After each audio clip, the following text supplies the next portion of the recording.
नमस्कार श्रोते हो, मी मनीषा नवनरे आणि तुम्ही ऐकत आहात मधुराणी भाग 26 भगवान ननवरे लिखित. सुरेशराव विचार करत बसले होते. अनेक प्रसंग डोळ्यासमोरून तरळत होते.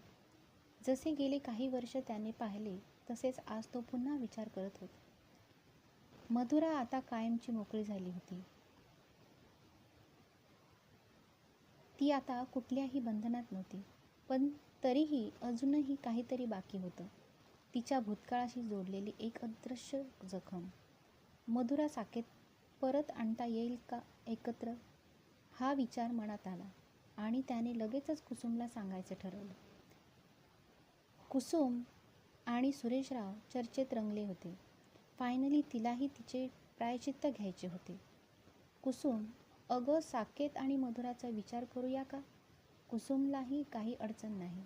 गीता आणि नारायण काय विचार करतील? आता तर साकेत खूप मोठा माणूस झाला आहे. त्याला कोणीही मुलगी देईल. प्रभाकर आणि सिंधू अजूनही संपतचीच बाजू धरून आहेत. शेवटी सगळ्यांना पटवायचा धनुष उचलला.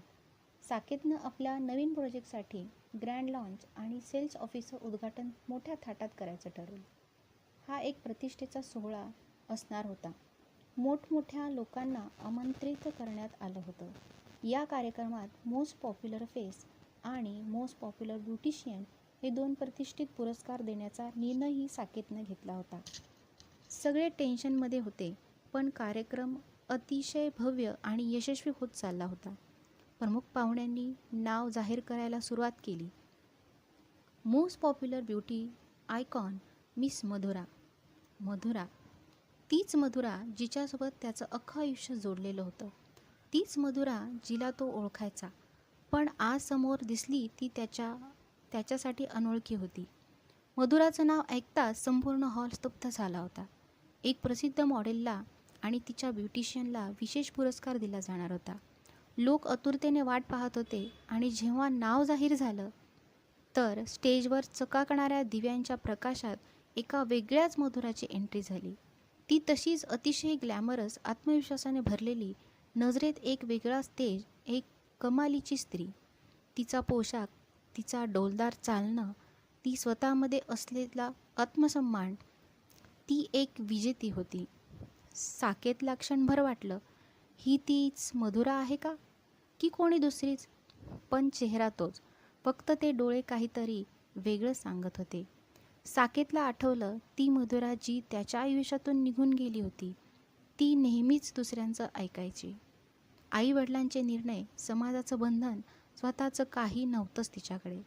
आज समोर उभी असलेली मधुरा पूर्णपणे बदलली होती. ही तीच होती का, जिच्यासोबत त्याने एक स्वप्न पाहिलं होतं? का आता ती फक्त स्वतःपुरती मर्यादित राहिली होती? ती आता नक्कीच आनंदी असेल नवऱ्यासोबत तिच्या यशस्वी आयुष्यात.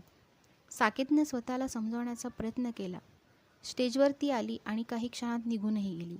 पण त्या काही सेकंदातच साकेतच्या आयुष्याला पूर्णपणे हादरा बसला होता. पण मग ती इतकी अचानक निघून का गेली? तिच्या डोळ्यात ते तेज होतं, पण त्यामागे एक वेगळाच भाव होता. जणू काहीतरी गूढ होतं. या सगळ्या रहस्याचा छडा लावायचाच.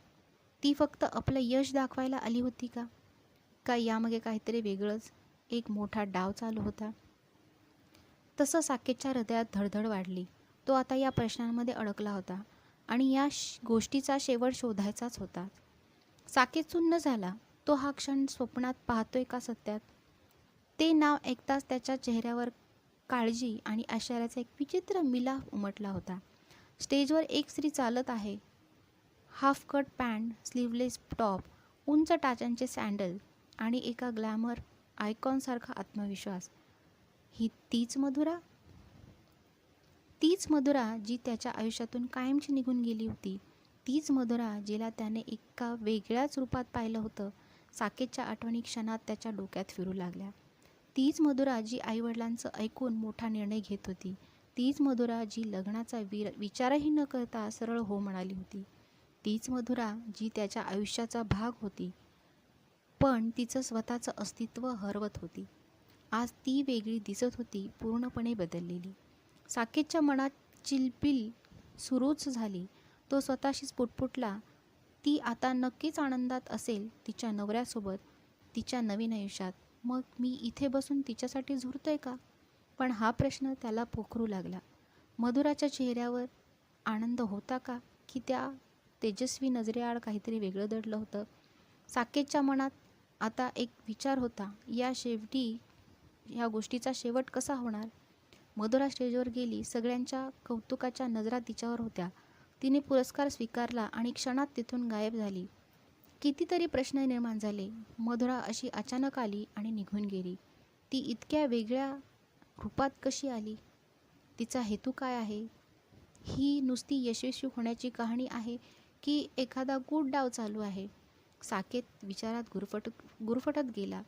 ही फक्त एका निव्वळ यशस्वी स्त्रीची गोष्ट नाही. इथे काहीतरी अजून खोल रहस्य दडलेलं आहे आणि हे शोधायलाच हवं. साकेतच्या डोक्यात विचाराचं काहूर उठलं. ही मधुरा खरंच कोणती, जी त्याला वारंवार दिसत होती पण कधीच सापडत नव्हती? त्या दिवशी स्टेजवर ज्या ग्लॅमरस स्त्रीने पाऊल ठेवलं, ती खरी मधुरा होती का? की ती फक्त तिच्या भूतकाळाच्या सावलीने घडवलेली नवी प्रतिमा होती? मधुराचा हा खेळ नवीन नव्हता. ती जणू काही एका खेळाचा भाग होती, ज्यात तिचं स्वतः नियम ठरवत होती. साकेतच्या आयुष्यात जशी अचानक प्रगट होती, तशीच तो तिला समजून घेण्याचा प्रयत्न करतोय, तोपर्यंतच ती गायब होत होती. ती थांबतच नाही. जेव्हापासून तिचं प्रकरण सुरू झालं, तेव्हापासून ती सतत बदलते, सतत निसटते. कधी ती एक नवोदित ब्युटिशियन म्हणून समोर येते, कधी यशस्वी उद्योजिका म्हणून समाजासमोर उभी राहते, कधी कधी ती फक्त एका क्षणापुरती दिसते आणि मग पुन्हा अदृश्य होते. साकेतला आठवलं, याआधी असंच घडत होतं. ती त्याला 2-3 ठिकाणी दिसली होती, पण तिने नजरेला नजर दिली नाही, संवाद साधला नाही. मधुरा फक्त आपलं नवं जीवन जगते आणि साकेत तिच्या आठवणींच्या जाळ्यात अडकतोय. की ती मुद्द्याहून काहीतरी लपवते, काहीतरी असं जे साकेतला समजू नये. तिच्या या सगळ्या हालचालीमागे काही अदृश्य डाव आहे का? साकेतच्या मनातला गोंधळाचा आता एक प्रश्नावर केंद्रबिंदू ठरला होता. ती पुन्हा पुन्हा दिसते पण थांबत का नाही? ती पळते पण नेमकं कोणापासून? आपल्या भूतकाळापासून, आपल्या भावनांपासून, की साकेतपासून? साकेत मनाशी ठरवतो, यावेळी तिला नुसतं पाहून थांबणार नाही. या सगळ्या गुढाचा शेवट शोधायचा. मधुरा साकेतपासून पळत होती, पण तो तिला आता थांबवणार होता. खरं कारण शोधायचं होतं. Stay tune, stay blessed. गूढ अजून उलगडायचं आहे. प्रत्येक पाऊल एका नव्या रहस्याच्या दिशेने. सत्य लवकरच समोर येईल. कदाचित मधुराने मागे काहीतरी सोडून दिले.